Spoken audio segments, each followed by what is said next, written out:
연시의 분위기는 우리에게 특별히 성탄절과 관련돼서 새로운 좀 다른 의미로 다가옵니다. 단순히 해가 바뀐다는 감상을 넘어서서 12월에 주께서 오신 날을 우리가 기억한다라는 그 예배의 태도, 신앙의 의미 이런 것들 한번 돌아볼 수 있는 절기가 되어집니다. 종교적인 관용, 그 다음에 종교다원 사회 속에 사는 우리들 가운데서 타 종교와 어떻게 서로 우리가 어울려 살 수 있는 것인가, 이런 것을 물어볼 때 어느 조계종 종로에 가게 되면, 지금도 그런지 모르겠어요, 예수님의 탄신일을 축하합니다 라고 플래카드를 절 앞에 붙여놓고, 또 석가탄신이 되어지면 어느 교회는 또 그것을 또 붙여놓기도 하고, 그런 식의 종교적 관용을 서로 나누는 모양입니다. 고마운 일이고, 피차 종교다원 속에서 종교로 인해서 서로 어려움을 주지 않고 화평하게 살아간다는 것은 매우 중요하고, 그런 정도의 사회적인 의미에서의 관용은 우리한테 있어야 합니다. 그러나 그럼에도 불구하고 일부러 교회가 또는 그 석가탄신일을 축하한다는 의미로서 현수막을 걸 것까지요 사실은 없지요. 왜냐하면 종교적인 측면에서의 그 같은 활동은 영적 실상, 눈으로 보고 만지고 아는 육적인 삶 외에 이 세상이 어떻게 되어진 것이고, 우리가 사는 인생은 무엇이며, 인생이 죽은 다음에 어떤 일이 있게 되어지는가, 보이지 않는 모든 영적 실상에 대한 참 진리가 무엇인가를 결정짓고 또 거기에 대한 확신과 신앙을 도모하는 것이기 때문에, 그것은 하나이지 둘일 수 없고 하나이지 여럿일 수 없기 때문에 그 부분에 있어서는 분명한 이해가 있어야 하는 것이죠. 또한 그 부분에 있어서의 혼란과 혼동을 줄 수 있는 것이라면 피하는 것이 옳습니다. 그러나 태안앞바다에 그 기름 유출로 인해서 어려움 당할 때, 그때 모든 종교인들이 연합해서 그 사회봉사한다, 그런 일들은 가능할 수 있겠죠. 무슨 말씀을 드리고자 이 얘기를 했냐면, 불교를 믿는 절간에서 혹 그리스도 예수님의 탄신을 축하합니다라고 현수막을 걸어도 그들은 그 말의 의미를 모른다는 것입니다. 이 예수님이 이 땅에 오셨다는 사실이 무엇을 의미하는가 하는 것을 바르게 아는 것, 그 아는 것이 하나님의 창조 역사와 또 인간의 죄인된 모습, 타락의 역사, 그리고 구원의 역사, 그리고 다시 이 세상을 새롭게 하실 하나님의 새로운 창조의 역사라는 큰 틀 안에서 해석되어져야만 하는데, 예수님이 단순한 인간에게 있어서의 모범적인 선생님, 이런 개념으로 예수님의 탄신을 축하하는 것은 덧없는 일이요, 의미 없는 일이요, 복음을 훼손한 일이 된다라는 사실을 말씀드리길 원하는 것입니다. 예수님도 스스로 물으셨죠. 그 당시 계셨을 때 제자들에게 너희는 나를 누구라 하느냐 이렇게 물었습니다. 여러 대답 가운데 가장 좋은 대답 중에 하나가 뭐였습니까? 사람들이 당신을 선지자로 압니다 라는 것이죠. 선지자라는 것은 하나님 보내신 자니까 거룩한 자, 굉장히 특별한 사람으로 인정받으니까 그 정도면 상당한 대접을 해드린 것인데, 그것은 선지자로 안다는 사실에 멈추게 되어지면 그리스도로 말미암는 구원의 참뜻을 알 수가 없게 되어집니다. 결국 베드로의 대답은 주는 살아계신 하나님의 아들이십니다 라는 대답을 해서, 주님께서 너에게 이것을 알게 하신 이는 하나님이시라 라는 증거를 받았습니다. 중요한 내용입니다. 예수님이 누구신가를 아는 것과 동시에 그것을 알게 하시는 또 하나님이시라는 사실. 예수님이 누구신가? 그는 하나님, 살아계신 하나님의 아들이시다. 그걸 우리가 어떻게 고백할 수 있게 되어지는가? 하나님께서 우리에게 믿음을 주심으로 그걸 알게 되어진다. 이 두 가지 사실은 매우 중요합니다. 성탄절이 가까우게 될 때 우리가 복음을 아는 자인가, 아니면 복음을 모르는 자인가, 복음을 굴절시키는 자인가, 복음을 확신간에 아는 자인가, 이 판별이 분명히 드러날 터인데, 그것은 곧 예수 그리스도가 누구신가, 어떤 분인가라는 사실에 대한 신앙 고백을 점검함으로부터 나타납니다. 오늘 읽었던 누가복음에 나와 있는 이 내용은 예수님의 탄생 기사인데, 예수님의 탄생과 관련된 이런 이야기는 우리가 너무나 잘 아는 이야기예요. 어려서부터 여러 가지 모양으로 봐왔던 일들입니다. 그런데 이 단순한 동화 같은 이 짧은 이야기 속에 담겨있는 아주 함축된, 아주 깊이 있는, 그러나 캐면 캘수록 더 깊이 살펴볼수록 아주 무겁고 아주 의미 있는 예수 그리스도에 관한 중요한 진리의 교훈이 담겨져 있습니다. 그것이 무엇인가를 오늘 살펴보기를 원합니다. 31절을 한번 보게 되면, 31절 보면 이런 말씀이 나오죠. 31절 말씀 같이 읽어보죠. 보라, 네가 수태하여 아들을 낳으리니 그 이름을 예수라 하라 되어 있습니다. 첫째, 중요한 예수님과 관계된 예수님 누구신가, 어떤 분이신가를 설명해주는 중요한 한 가지 설명은 이 네가는 마리아를 가리키죠. 마리아가 아들을 낳을 것이다 라는 사실이 있습니다. 마리아가 낳은 아들은 사람일까요? 사람이 아닐까요? 그 당연한 질문이죠. 마리아가 낳았으니 곧 누굴까요? 사람이라 하는 것이죠. 예수님은 사람이십니다. 예수님은 사람이신데 마리아의 몸에서 나왔은즉 어떤 특성을 가지겠어요? 마리아에게서 사람됨의 실체를 취하여 나셨으니 마리아의 DNA가 오늘의 관점에 얘기하면, 오늘의 생물학적 관점에 얘기하면 마리아의 DNA가 예수님께 전하여져 예수님이 인간의 몸을 취하여 이 땅에 오셨다는 사실을 말합니다. 예수님의 인성은, 예수님이 사람 되신 것은 하늘에서 갑자기 뭐가 툭 떨어졌는데 보니까 이렇게 옥동자다 이렇게 돼서 나타나는 그런 식으로 오신 것이 아니죠. 예수님이 이 땅에 사람으로 오신 것은 계보를 따라 오시고, 그 계보를 따라 오심에 마리아의 몸을 빌어 마리아의 모친에서, 그 몸에서, 배에서 수태되어 나오셨기 때문에 수태되어 나오는 이 자연적인 과정을 거쳐 나오십니다. 수태 자체는 신비로운 일이요, 초기적적인 일이었지만 동정녀인 처녀에게서 자연적으로 수정체 형태가 이루어지면서 그 마리아의 자궁에 착상되어 자라며 때가 차며 나오신 거예요. 따라서 어떻게 수정의 형태로 착상이 되어져서 10달을 품고 나올 수 있게 되는가. 그 사실 자체의 시초는 매우 기적적이며 놀라운 일이지만, 그러나 마리아의 몸 자궁 안에 착상하여 이렇게 자라는 과정을 거쳐서 나오시게 된 과정은 철저히 하나님께 정하신 인간의 계보요, 족보요, 자연적 원리에 따라 주님이 이 땅에 오십니다. 그러므로 인해서 마리아의 몸에서 인성의 실체를, 사람 대 사람이라는 인성의 실체를 취하여 이 땅에 오신 겁니다.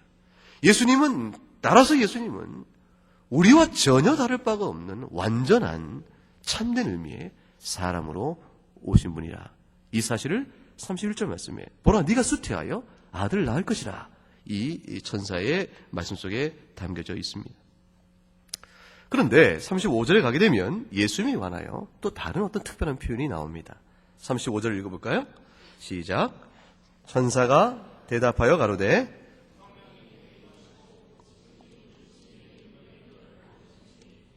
이름으로 나실 바 거룩한 자는 하나님의 아들이라 일컬음을 받을 것이라. 마리아의 몸을 빌어서 나오셨는데, 10달을 품고 나오셨는데, 그런데 특별한 일이 벌어졌어요. 우리가 어머니의 몸에서 나온 것과 전혀 다른 아주 특별한 형태가 주님의 출생 가운데 있는데, 그것이 무엇이라고 되어 있어요?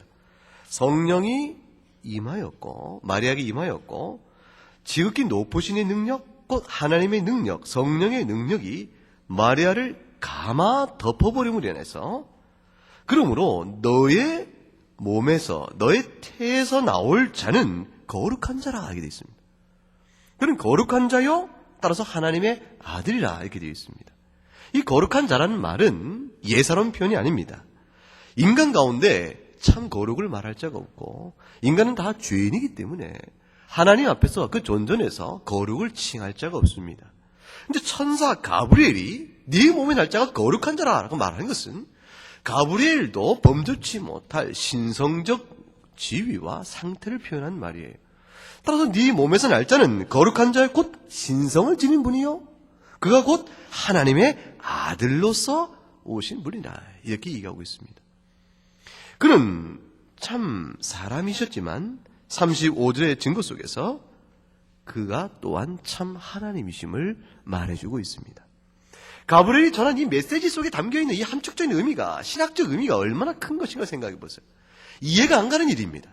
내 몸에 어찌 처녀의 나의 몸을 통하여, 내가 남자를 알지 못하는데 어떻게 나를 통하여 수태의 과정이 있어서 내가 아들을 낳았겠으며, 이 자체가 초자연적인데, 더군다나 내가 낳을 그분이 사람이면서 동시에 거룩한 분이요 하나님의 아들이라는 이 존재적 신비를 어찌 감당할 수 있겠어요?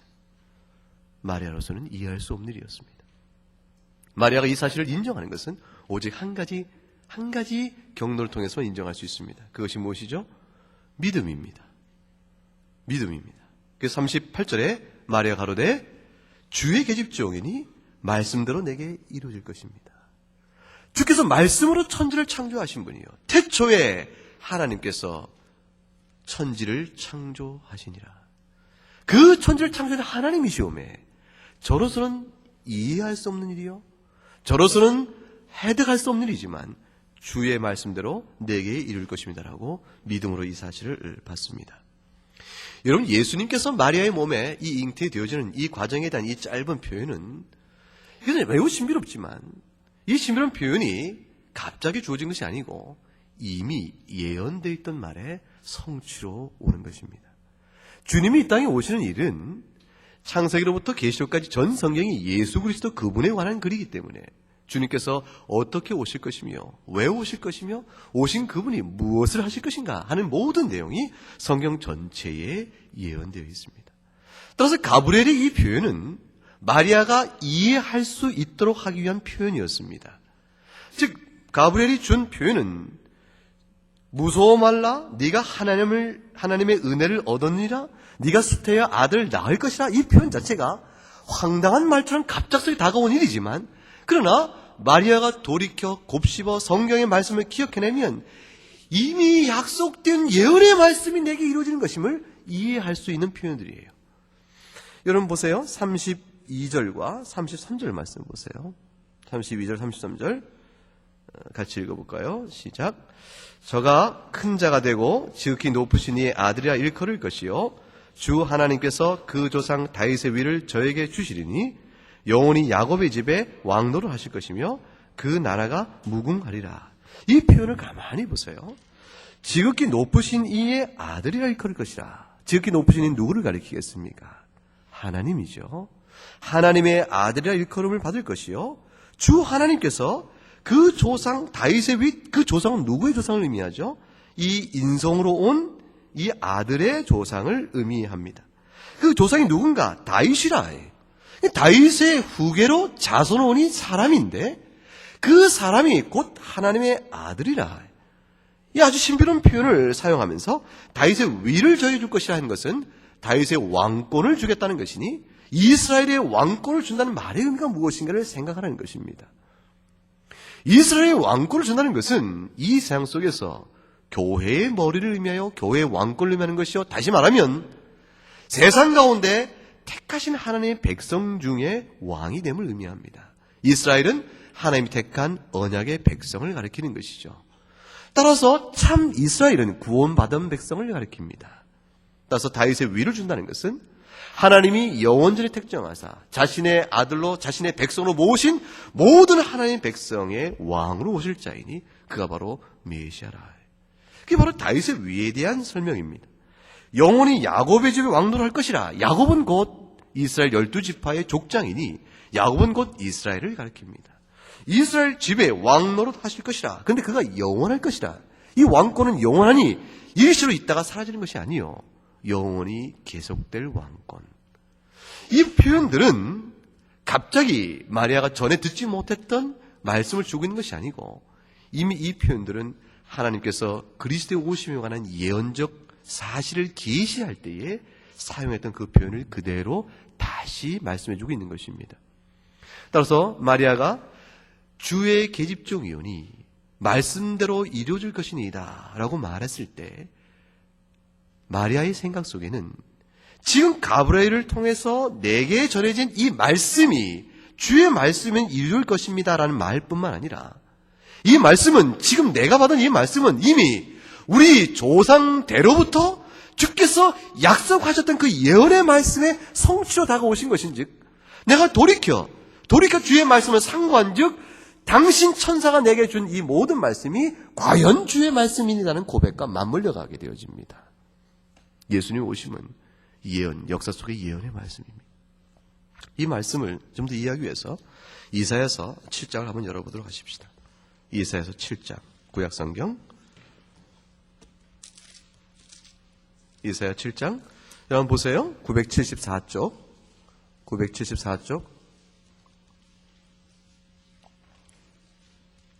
이사야서 7장에 보게 되면 10절 말씀부터 보죠. 여호와께서 또 아하스에게 일러 가라사대 974쪽 어간에 있어요. 너는 내 하나님 여호와께 한 징조를 구하되 깊은 데서든지 높은 데서든지 구하라. 12절 아하스가 가로되 나는 구하지 아니하겠나이다. 나는 여호와를 시험치 아니하겠나이다 한지라. 13절에 이사야 가로되 다윗의 집이여 청컨대 들을지어다. 너희가 사람을 괴롭게 하고 그것을 작은 일로 여겨서 또 나의 하나님을 괴로우시게 하려느냐. 14절 같이 읽읍시다. 시작. 그러므로 주께서 친히 징조로 너에게 주실 것이라. 보라 처녀가 잉태하여 아들을 낳을 것이요 그 이름을 임마누엘이라 하리라. 예언의 말씀입니다.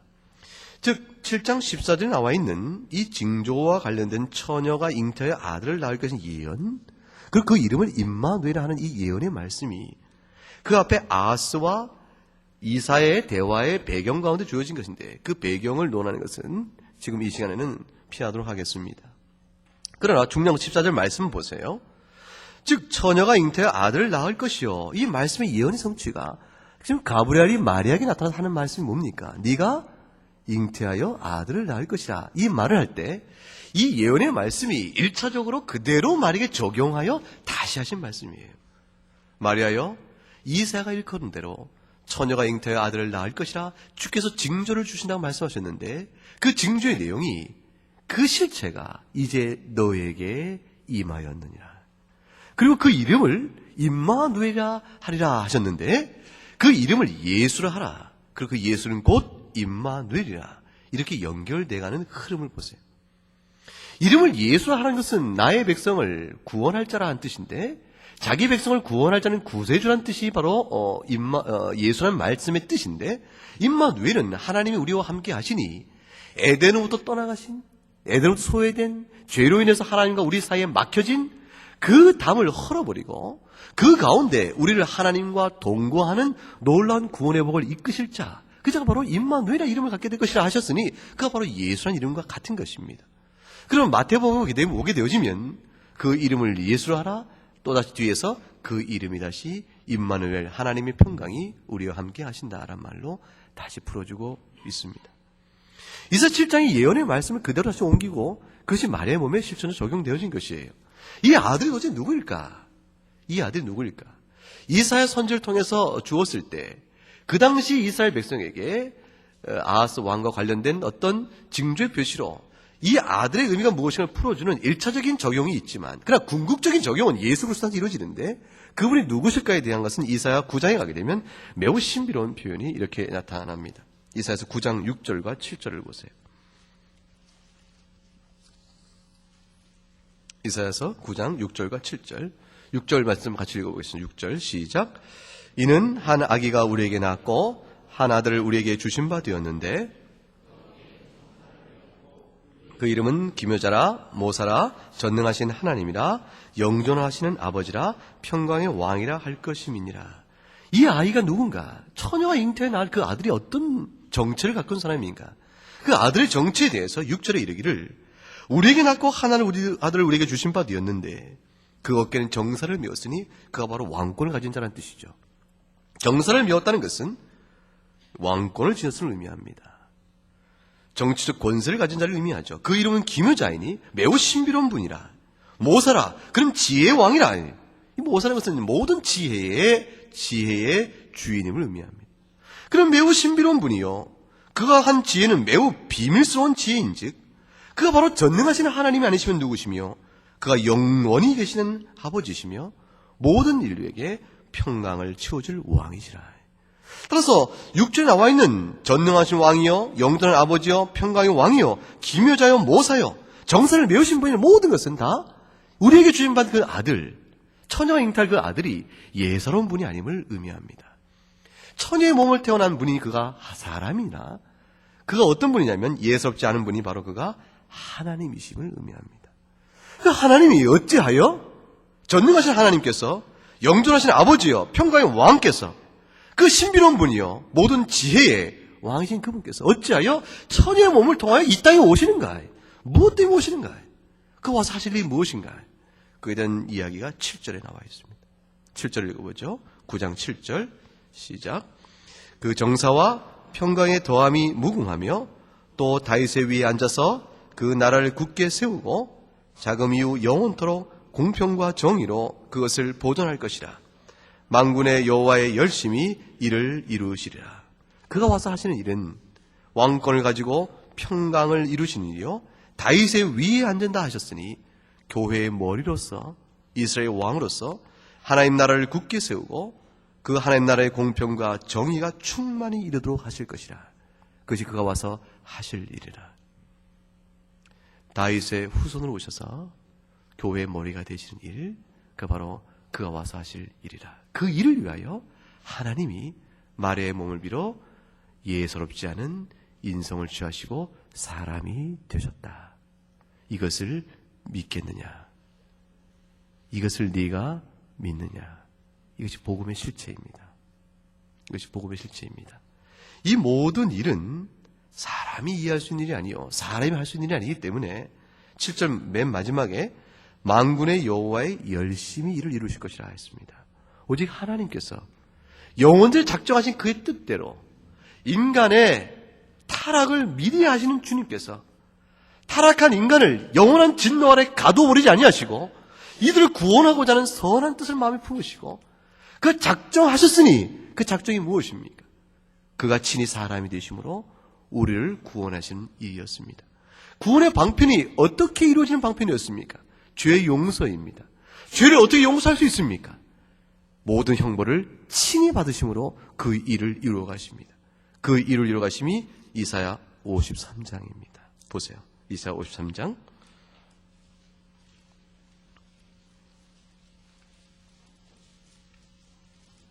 1032쪽 어간에 있습니다. 1032쪽 어간에 53장 1절부터 서로 바꾸어 읽겠습니다. 제가 먼저 읽죠. 우리의 전한 것을 누가 믿었느냐? 여호와의 팔이 네게 나타났느냐?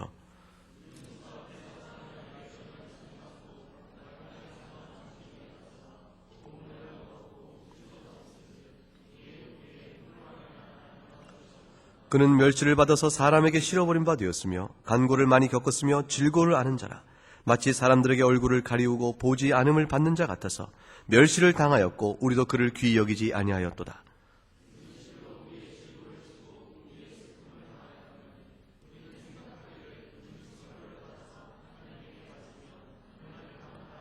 (5절, 6절) 같이 읽죠. 그가 찔림은 우리의 허물을 인하며 그가 상함은 우리의 죄악을 인함이라. 그가 징계를 받음으로 우리가 평화를 누리고 그가 채찍에 맞음으로 우리가 나음을 입었도다. 우리는 다 양 같아서 그릇 행하여 각기 제 길로 갔거늘 여호와께서는 우리 무리의 죄악을 그에게 담당시키셨도다. 아멘. 이 비밀입니다. 도대체 그가 누구인가? 유대인들이 성경을 읽으며 이사야 53장 앞에서 질문을 하였습니다. 도대체 누구인가? 이 고난의 종, 우리의 질고를 지고 4절 보세요. 우리의 슬픔을 대신 당하시는 분, 그가 징벌을 받아서 하나님께 맡길래 그가 자신의 죄 때문에 그런 것이 아닌가라고 생각했지만 사실 알고 보니 그가 찔린 것이 우리의 허물 때문이고 그가 상한 것이 우리의 죄악 때문이고 그가 징계를 받아서 오히려 우리는 평화를 누리게 되는 것이요, 그가 채찍을 맞음으로 우리가 나음을 입으니 여기에 대리속죄가 있다. 대속의 은혜가 있는 것입니다. 우리의 죄를 대신 짊어지시는 용서의 은혜. 우리는 다 양 같아서 그릇 행하여 각기 제 길로 갔거늘 하나님께서 우리 모든 무리의 죄악을 그에게 담당시키신 것이구나. 우리 무리의 죄악을 스스로 담당하실 바로 그분이 누구신가? 그분이 누구신가? 이 자가 누구이길래 우리 무리의 죄악을 담당하시는 것인가? 그가 우리와 같은 사람인가? 우리와 같은 사람일진데 그가 어찌 우리의 죄악을 담당할 수 있단 말인가? 그가 하나님이신지라 담당할 수 있다. 여기 비밀이 있습니다. 대속의 은혜는 우리와 같은 성정을 지닌 사람이어야 우리의 죄를 짊어지시는 것이요, 짊어진 그 죄를 넉넉히 갚으실 만한 능력이 있는 분이어야 되므로 하나님이셔야 합니다.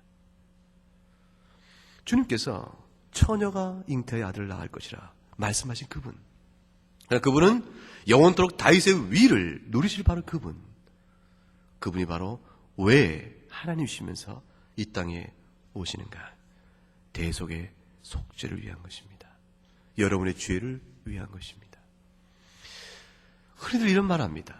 산은 하나인데 그 정상에 이르는 길은 여러 갈래가 있다. 그 여러 갈래가 바로 다양한 종교이다. 다양한 종교, 그 종교 따라서 각기 길을 가면 마치 정상에 이르는 길이 다양한 것처럼 끝내 정상에 오르면 한 곳을 만나는 것이 아닌가. 그럼 모든 종교가 결국 구원이라는 한 정점을 향하여 같은 다양한 일들을 했을 뿐이라. 잘못된 일입니다. 전혀 다릅니다.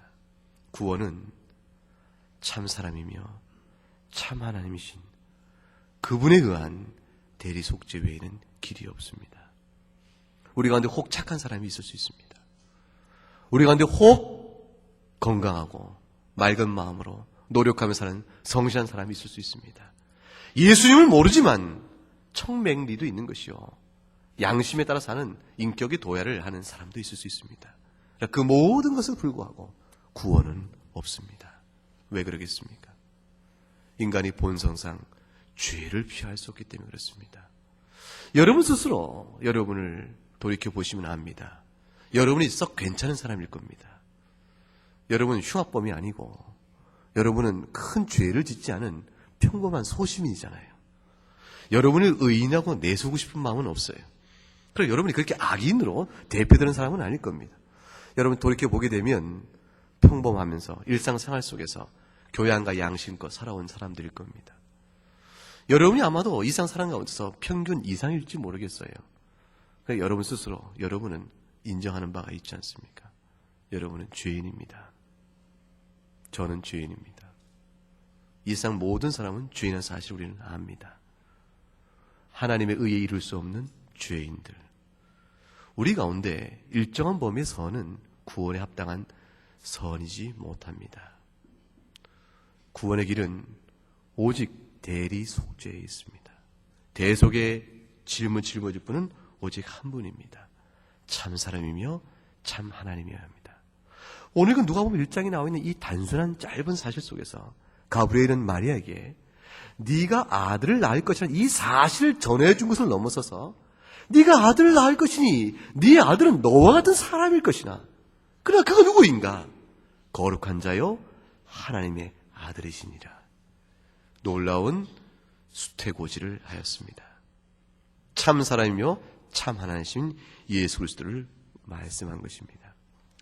한 구절을 읽고 말씀을 마치겠습니다. 신약성경 빌립보서 2장을 보세요. 빌립보서 2장 319쪽 어간에 있습니다. 320쪽 어간에 있는 빌립보서 2장